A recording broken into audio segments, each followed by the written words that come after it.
Every month the Holy Father has two intentions that he asks the whole Church to pray for. One is a general intention, the other is a missionary intention. And the general intention for January 2012 is that the victims of natural disasters may receive the spiritual and material comfort they need to rebuild their lives. Colombans are no strangers to natural disasters. In the 1930s, when Colombian priests and sisters worked in China, they had to deal with a situation where millions of people were affected by long-term floods in that country. And they had to try to protect especially women and children and provide them with food. And they did a wonderful job under very difficult circumstances.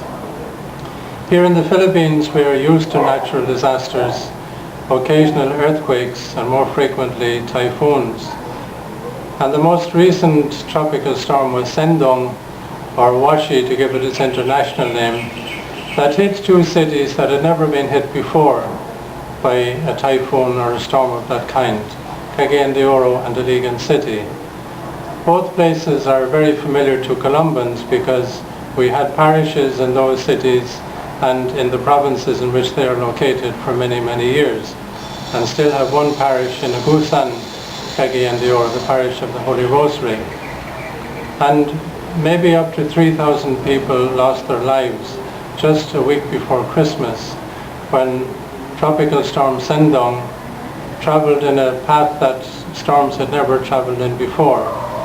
And many, many people were swept out to sea, many homes were destroyed, and many others had to evacuate their homes and flee for safety. And the Colombian parish in Cagayan de Oro took in 25 displaced families and have been taking care of them. Some Colombian visitors, including two of our seminarians from China, were involved in that work. And just last night I received a text message from a friend of mine who lives in Llano del Norte, whom I've known for many, many years, and whose father was murdered when he was a small child. And he texted me to tell me that his daughter and her family had been caught in the storm and the floods in Iligan City, but they managed to get up on the roof of their house and were saved, and are now at home with their parents, with the wife's parents. And he mentioned that they were taking care especially of the children so that they would forget the trauma. And I texted him to say, "Kaloy sa Diyos nga naluwas sila," the mercy of God that they were saved. And he texted me back a very striking message in English. He said, "Yes, God is good all the time. All the time God is good."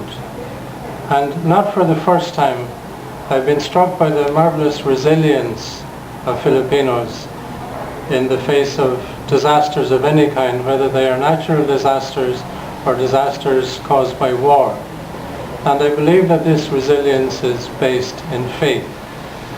And I pray that those who have been directly affected by the recent storm, and I believe that they are already experiencing the fruits of the prayer of many, the prayer that the Holy Father has suggested to us for the month of January, that the victims of natural disasters may receive the spiritual and material comfort they need to rebuild their lives.